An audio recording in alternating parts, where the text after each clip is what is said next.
Hello and welcome to The Surprise Truth, where a timely insight can change your life forever. We believe surprise truths are there to educate you, inform you, but at the same time change the pathway that you take after you know something which you cannot ignore. And it changes your activities and your outcomes. So we are here today with Jeffrey Cohen, who is the mission director of USAID in Indonesia. He comes with a wealth of experience of working across the rest of the world. Welcome, Jeff. How are you doing today? Thank you, Sachin. I'm very happy to be here. Yes. So, I have been following some of the things that you've been doing in Indonesia, and I do know for a fact that when you came to this country, there were several surprise truths that you encountered which you probably did not know when you were back home. Why don't you share some of those with us? Absolutely. Thank you so much. So I arrived here in December of 2021 and was the tail end of the COVID pandemic.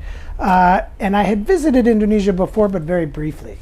Once I got into my job as mission director for USAID Indonesia and started traveling around, there are many things I learned about Indonesia. First and foremost, Indonesia is not just Jakarta. There's vast differences between all of the different parts and provinces and islands across the country. And they're different, and yet they're unified together through one love of the country Indonesia, one language, which is Bahasa Indonesia, although there are hundreds and hundreds of different languages. And I think the surprise truth is that I'm very surprised to see how much Indonesians all across the country are proud of their local heritage, but also proud of the collective heritage and a little bit into competition between and amongst different parts of that culture. Whose food is best, whose sambal is spiciest, and those are wonderful truths to learn as I travel the country visiting internationally funded development projects. So, to a large extent, the work you do at the USAID is furthering the engagement between America and Indonesia. Do you see any surprise truths there which people actually may not be aware of between the two countries? Well, this year is critically important because the United States government and the Indonesian government are celebrating 75 years of bilateral partnership. I think that's a bit of a surprise truth. The United States was one of the very first countries to not only support Indonesia's independence, but also engage in a bilateral way. Over the course of those 75 years, so much great partnership and effort working together has been accomplished. I think the surprise truth is just how warm and productive this collective partnership has been, and even more so how we're building it to the future to become even stronger. And part of that 75-year celebration is what the two presidents celebrated last November in Washington, is elevating this relationship to what's called a comprehensive strategic partnership. I think for me, the surprise truth is that although we're half the world away from each other for the most part, the people-to-people ties that bring us together, our share of democratic values and social values are things that bring us even closer together. And to me, that's a surprise partnership, and one that in the Indo-Pacific region is critically important to both nations so that we can prosper, we can become more just societies, and of course, demonstrate the love for our democratic values. Yes, you made a good point actually, because the three largest democracies in the world are Indonesia, America, India. And there's a lot of commonality here about the values of democracy playing out in the relationships. So I want to actually now go a little bit about the work that you do here, because USAID has been, in the past and in the future, very ingrained with a lot of very high quality developmental programs. And I know you've been kick-starting many of them yourself while you've been here. Some surprise truths about some of the kind of programs that you're doing, because I think a lot of people are not aware. So would you like to touch upon some of the key programs you believe that are really essential to this relationship? Well, I think historically, USAID began in 1961. We were started by President John F. Kennedy. But before that, the US government had a variety of foreign assistance programs. In 1961, they came under one roof, labeled the United States Agency for International Development, USAID. Here in Indonesia, we've been here from the very beginning. And from the 60s and the 70s and the 80s, the 90s, the 2000s, our projects have evolved and become, we do them different ways, but always putting Indonesia at the center of things Yeah. and looking for ways that it can sustainably develop and create more opportunities and better programs for its people. A couple of the surprise truths, though, are when I talk to people about programs in the past, I'm astounded at how many things we've been involved with. The very first toll road in Asia was built here in Indonesia by USAID called Jagorawi. Wow, didn't know that. And I travel it all the time, Yeah. and I'm always like, geez, had I known that before I came, I'd talk about it more. But also there's some surprise hidden truths. The Jakarta Busway Yes. project that started in the early 2000s, a USAID project funded by USAID. We funded the design work and the local government did the construction. At the time, the ambassador, I don't think, wanted to talk about it publicly because it created a pretty bad machete. Yeah. And so while for a few months the country was a little bit upset, or Jakartans were a little bit upset about traffic, it has become, a way to alleviate the stress on traffic. And the government of Indonesia, the local government, has continued to build on the success of that busway, making it longer and more inclusive of different parts of the city. But there's so many other projects. We were involved in the creation of the stock market. Yes. In the mid 80s, when BRI, the big state-owned bank that is well known across the world for micro, small, medium enterprise lending, it had a bit of trouble in the 80s. And USAID, through a project that we funded to do some technical assistance with the bank, led it from a point of problem to a point of success in just a matter of about 5 years. And that's a behind-the-scenes work that USAID does across many sectors, whether it's in healthcare or basic education, higher education, environmental protection, sustainable development, democracy.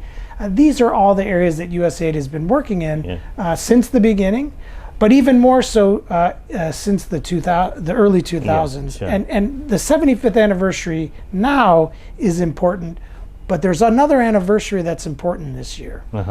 20 years ago this December was when the tsunami hit Banda Aceh. Right. And out of horrific destruction and an emergency that became a disaster, a lot of really positive things have happened in Indonesia because of the work that USAID, the US government, and other development partner countries have provided.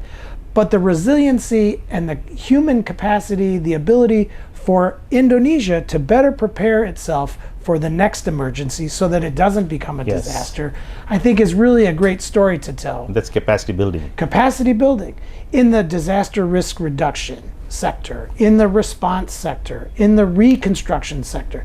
These are all things that Indonesians felt in the aftermath of this horrific tsunami, and then started putting resources together to become better at how to prepare for and respond to a disaster. Sure. And now Indonesia is a leader in the ASEAN region in this space. And the U.S. government, USAID specifically, has been involved in this all along. Of course, in the aftermath of the tsunami, we built a teacher training college in Aceh, in Banda Aceh. We rebuilt a road all along the coast. But those are great, wonderful things. But I think it's really the human capacity that USAID has worked on with the Indonesian government, civil society, and the private sector all these years that is really the story. Okay. I'm sorry, I could talk about what we do. No, I on actually and want to on, know yeah? more about what about your projects. What are some of the things you are doing right now, which may not be well known to people? Yeah. So right now, Indonesia is at a wonderful place in its history. It's planning for the 2045 EMAS, the golden, or the 100-year anniversary of being a nation, the golden anniversary. And the government is dedicated and ingrained in its culture, in its DNA, is how do we get economic growth happening in a way that supports inclusivity across all people and really brings Indonesia to that next level. And for us, USAID, our goal is to support the government of Indonesia, civil society, media, the private sector to achieve those goals as laid out in a litany of strategic documents that the government puts together. And now, at a point when you have a transition from one administration to the next, but with clear indications that the government is moving in the same direction, it's easy for USAID to plug in and support Indonesian government and societal priorities. Yeah. For USAID now, we work on health, We work on environmental protection, conservation, sustainable development. We work on economic growth. We work on higher education, and we work on democracy, human rights issues. Yeah. And we do so through a variety of partnerships. We focus in on some priority provinces, but we tend to work where we are needed most. For example, our tuberculosis programs work in the 4 provinces with the most tuberculosis cases. It's a problem in Indonesia that, together with the Ministry of Health, we're working to solve.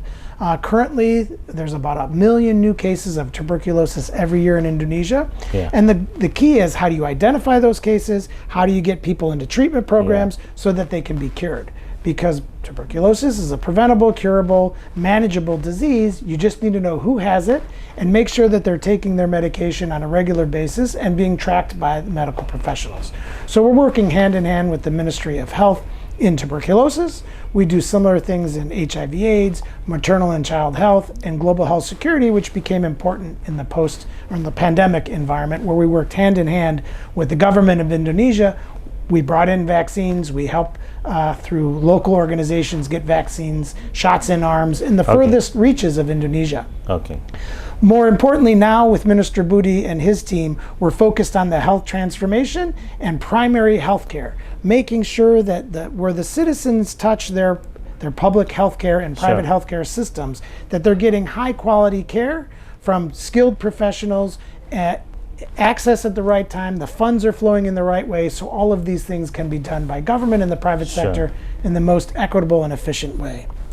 And in the environment sector, we have a great partnership with the Ministry of Environment and Forestry. Most recently, in last July, we signed an agreement to work on orangutan conservation, climate change adaptation, and sustainable forestry. We work in the marine sector on conservation, sustainable fisheries. We work in clean energy. We're part of the Just Energy Transition Partnership, which is helping Indonesia envision a future where coal-fired and fossil fuel power plants can transition to renewable energy. And so we're behind the scenes supporting PLN and other government entities, the Ministry of Energy and Mining Resources, to achieve the vision of the Just Energy Transition Partnership. For years and years, we've been working on water and sanitation. Not just piped clean water into houses, but also upstream at the source, protecting watersheds so that clean water can continue to flow through the water and sanitation systems.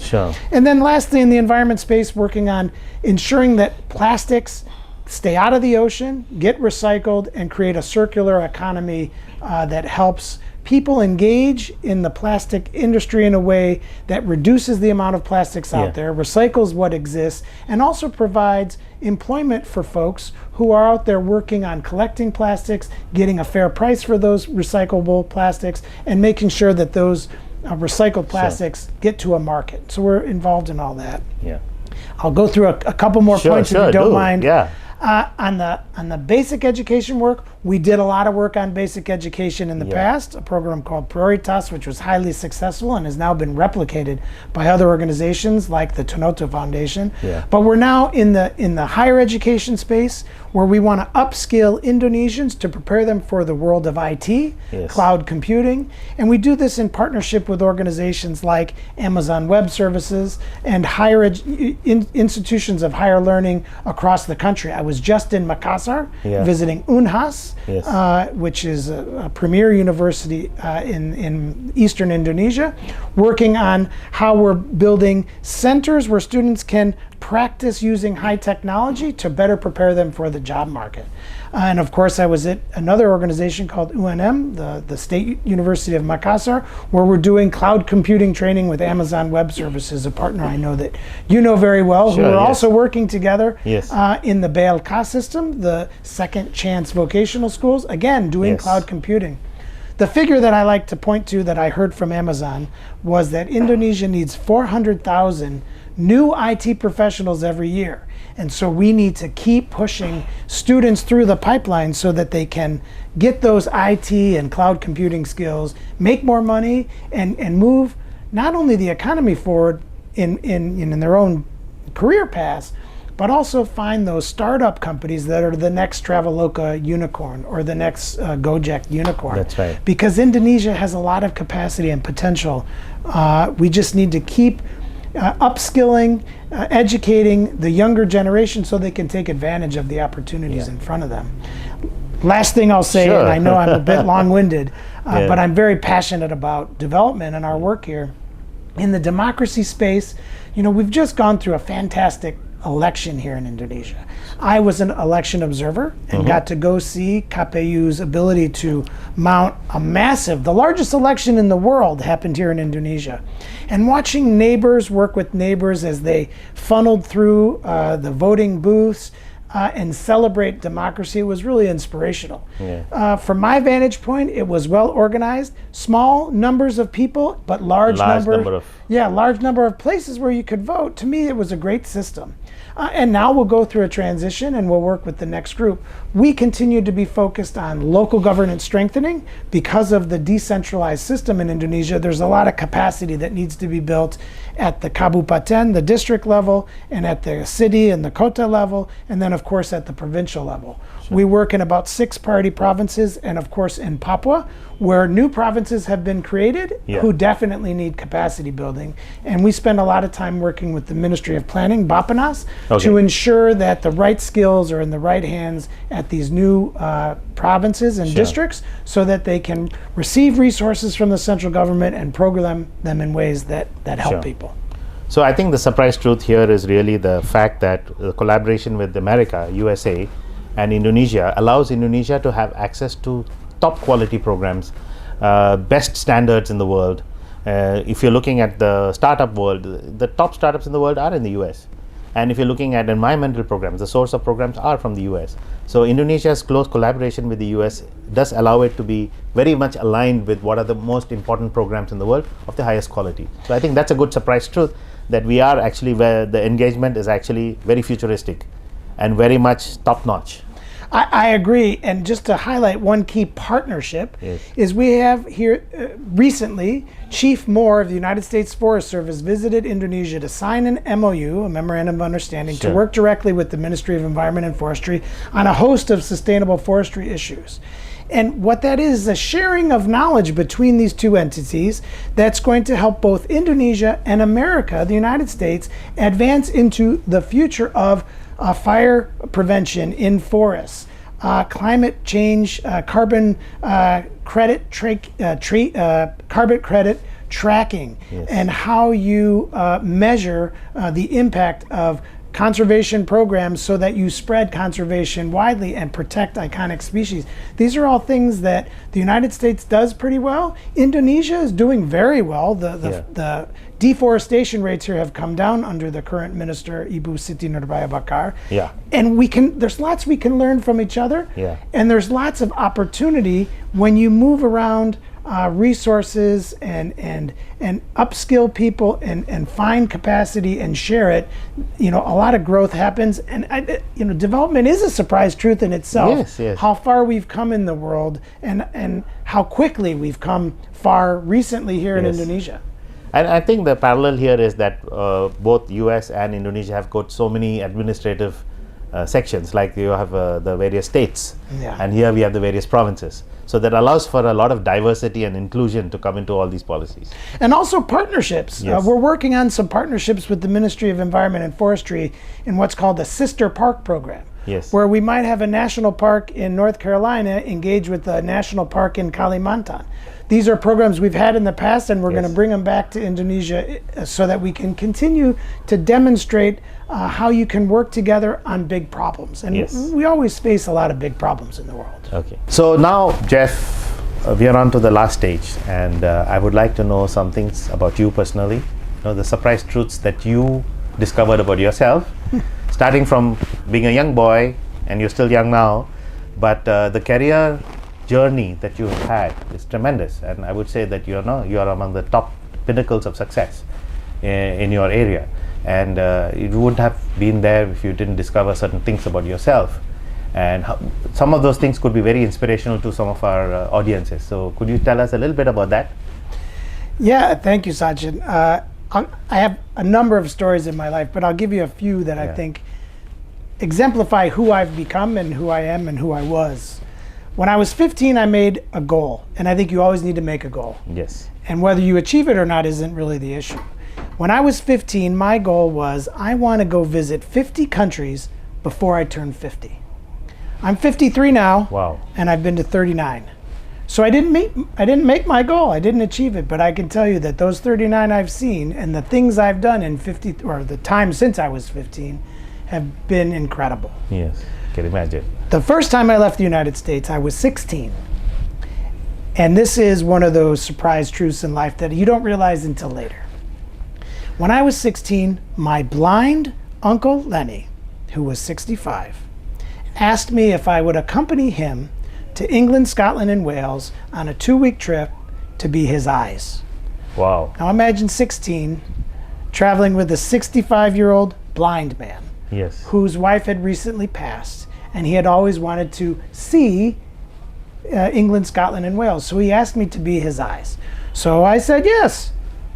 I think the second surprise truth about my life and everybody's lives is say yes.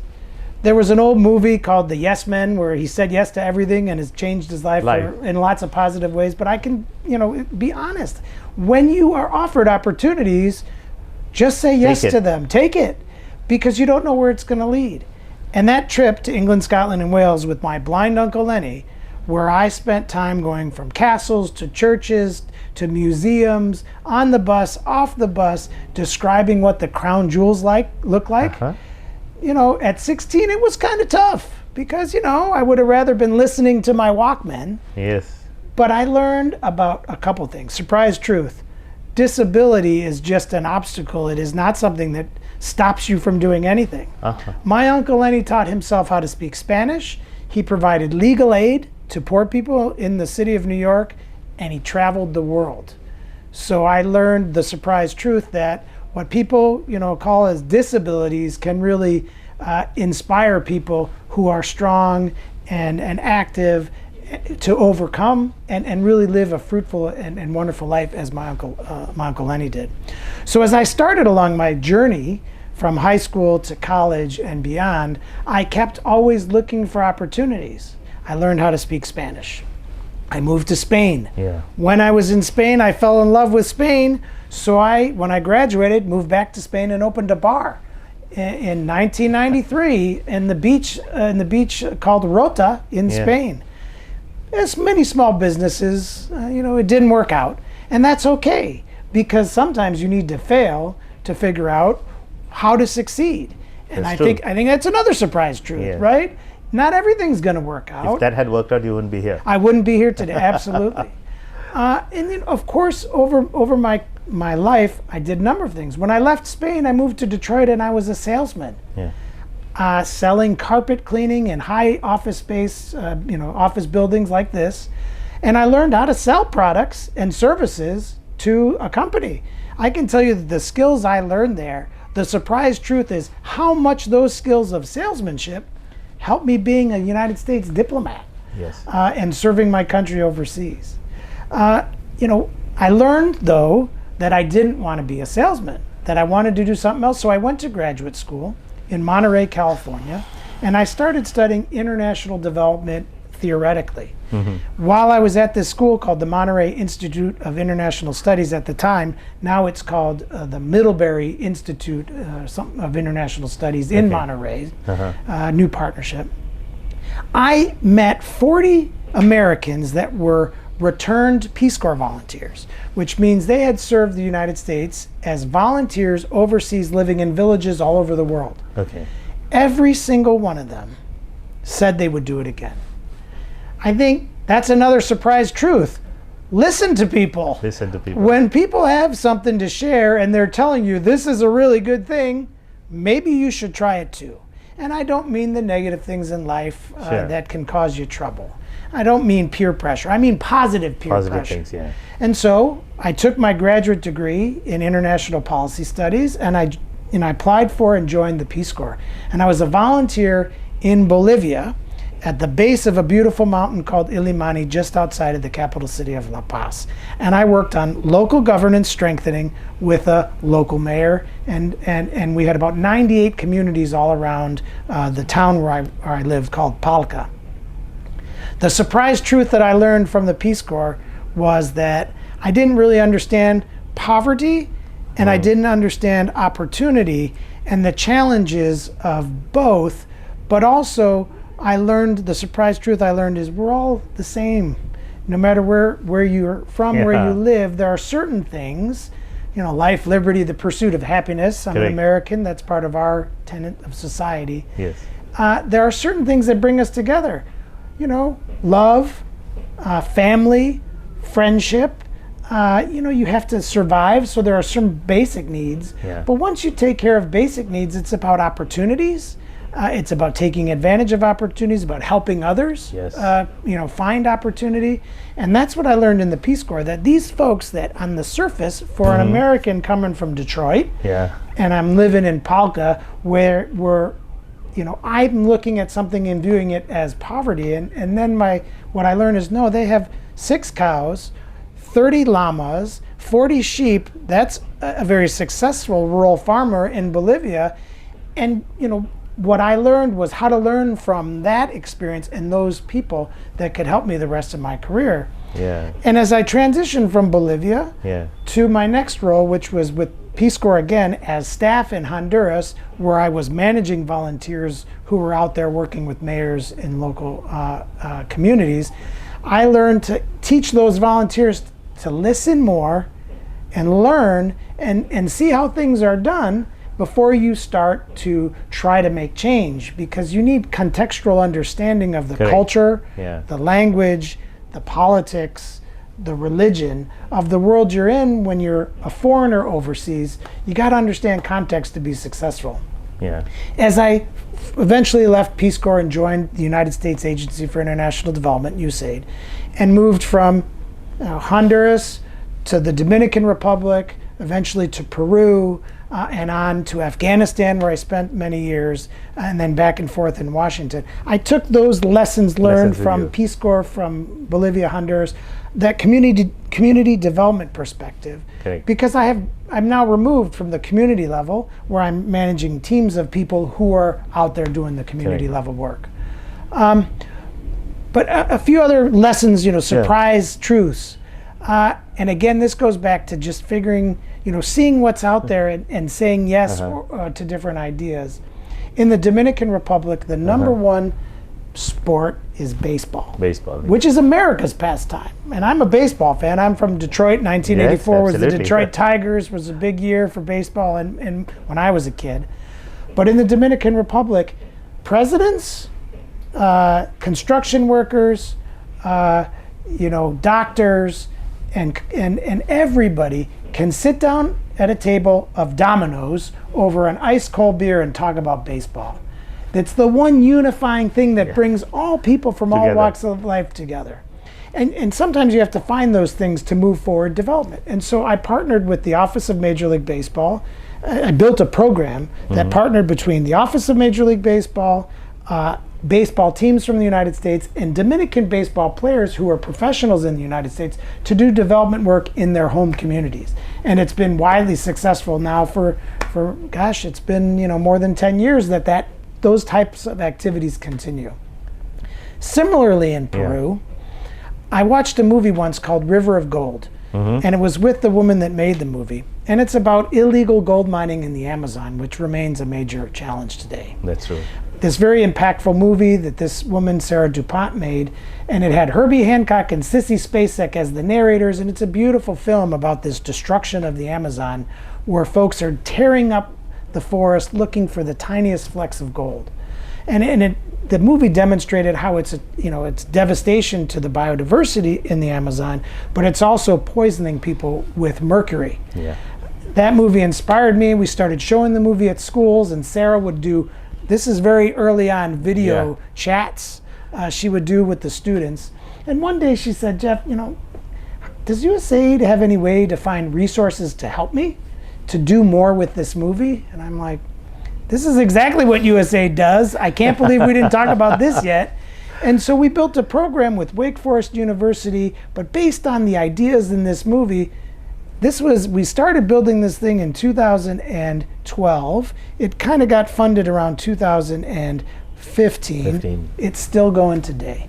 It's a partnership between the Peruvian government, USAID, Wake Forest University, scientific researchers who are finding ways to get the mercury out of the environment, to reforest the damaged lands, and to really, move forward from this, environmental devastation. As I think now, my career here in USAID Indonesia, and I spent a lot of time in Afghanistan. I did another study program at the National War College, a place where Minister Lahoot is actually a graduate. That's true. I'm at the apex job of my career, and you said, Pinnacle successful of success. pinnacle. I don't know that I believe that, because another surprise truth, and it shouldn't be a surprise, is that you stand on the shoulder of giants.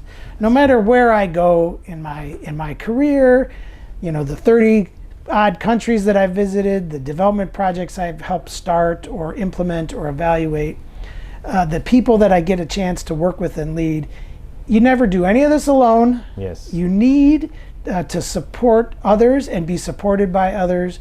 You need to treat people with respect. You need to understand the culture around you. And now that I'm the mission director here in USAID Indonesia, and I look back and forward, all of those things are done in collaboration with others, in partnership. I think you always get more work done when you're kind to people, when you respect where they're from, when you listen to their voices. And once you get that recipe of success, you can plug it into any field that you're working in. If you're a doctor, if you're a lawyer, if you're a teacher, if you're a computer scientist, if you're, you name it. This model where you learn from others, rely on others, share with others, work together in common goals, in productive ways, so much can get done. And honestly, I think we can tackle the challenges that we faced, pandemics and disasters and climate change and inequity and human rights violations. These are all things that I think we can work on together. And in my time remaining here in Indonesia, I'm very much looking forward to doing more of that in partnership with the government of Indonesia, the people of Indonesia, the private sector, religious community. I think this is a great moment for Indonesia, and it really can step forward as it builds towards this 2045 Indonesia Emas and demonstrate how it can lead, not just inside of Indonesia, but the region and the world. Yeah, so that is actually very insightful and inspiring. So the surprise truth for me about Jeff is that I always thought that he was a people person, but now I realize he's a community person. He cares about not just people, but all the communities and all the things that are around it that make things go around. So, Jeff, that was a fantastic session with you. I'd really look forward to an opportunity to catch up more with you on this, maybe on another episode. But for now, the surprise truth with Jeff Cohen, the mission director of USAID Indonesia. I hope you learned something from this, and I hope some of these timely insights can make a big impact to your life. And the surprise truths that you have one day you can share with us in our channels. You can go ahead and make some comments here, as well as you could engage in a conversation with the Surprise Truth YouTube channel. Thank you very much, and look forward to catching you at the next Surprise Truth episode.